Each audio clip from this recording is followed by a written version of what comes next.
मैं माननीय मुख्यमंत्री जी से उम्मीद करता था कि इसमें पूरे प्रदेश को अगर वो शामिल करते तो जैसे रावत जी ने कहा ज्यादा बेहतर होता। लेकिन माननीय मुख्यमंत्री जी इसको एक अपने निजी उत्सव के रूप में प्रस्तुत कर रहे हैं। ये थोड़ा ऐसा लगता है कि स्तर से नीचे वाली बात है, इसमें सभी को शामिल किया जाना चाहिए। वैसे मेरी निजी राय मैं अपने फेसबुक के माध्यम से कल परसों मैंने रखी और आज भी मैं उस राय पर बिल्कुल पक्का हूँ। मेरे प्यारे साथियों, चमोली में 15 लोगों की जान गई, उसको अभी बहुत दिन नहीं हुए हैं और हमने तब मांग की थी कि ये कंपनी कौन है, इस कंपनी पर एफआईआर दर्ज की जाए।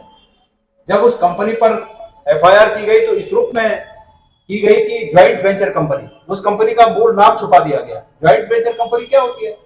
ज्वाइंट वेंचर कंपनी वो उसका स्टेटस है, कैरेक्टर है कि वो 3-4 कंपनियों की ज्वाइंट वेंचर कंपनी है।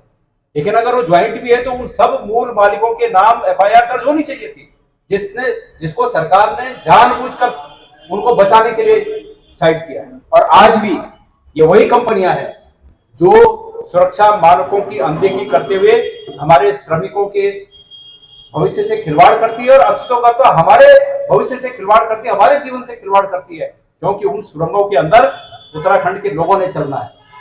वो सुरंग उत्तराखंड के लोगों के लिए बन रही है, चलने के लिए बन रही हैं। और अगर इस प्रकार के मानकहीन कार्य अगर ये कंपनियां करती रही और सरकार सोती रही तो हमारे आने वाले जो जनरेशन है उनका भी जीवन खतरे में है।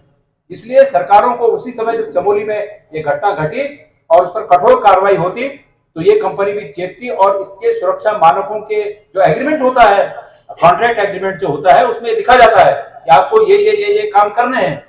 आज दिल्ली में दैनिक भास्कर में नाम लेना चाहूंगा समाचार पत्र का, उसमें कोई बुराई नहीं है, उसमें छपी है खबर कि उनको ये काम करने थे जो उन्होंने नहीं किए और उनको सेफ मैसेज दिया गया कि आप ये काम नहीं भी करेंगे तो चलेगा, आप काम करते रहो, अपना बिल बढ़ाते रहो।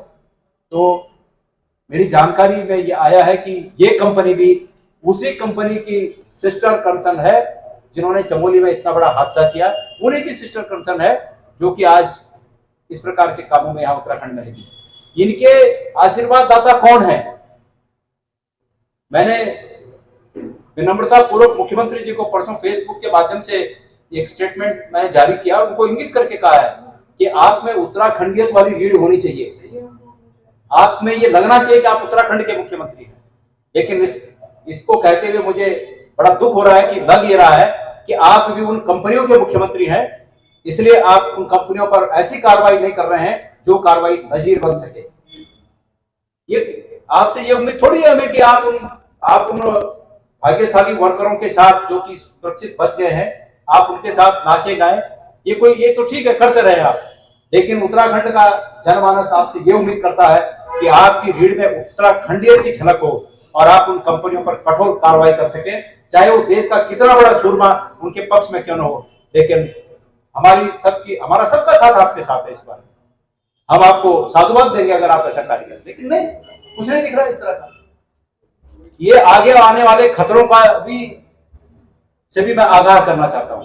अगर उत्तराखंड का मुख्यमंत्री, उत्तराखंड की सरकार इन कंपनियों के सामने लाचार दिखी तो हमारे तमाम भाइयों का मनोबल टूटेगा और इस मनोबल को बनाए रखने के लिए आवश्यक है कि आप इन पर कार्रवाई करें। हमारी पार्टी के समस्त नेतागणों ने ये निर्णय किया है, मैं इस निर्णय के साथ हूं और मैंने पहले ही कहा है कि उतना कंट्रीब्यूशन करने के लिए, भले मैं आज विधायक नहीं हूं, लेकिन हम उस कंट्रीब्यूशन में हम स्वयं का भी सम्मान महसूस करते हैं कि हम उसमें उस सम्मान राशि में हम अपना योगदान दे सके, हम स्वयं को भी गौरवान्वित महसूस करेंगे। मैं मौका देने के लिए माननीय अध्यक्ष जी का बहुत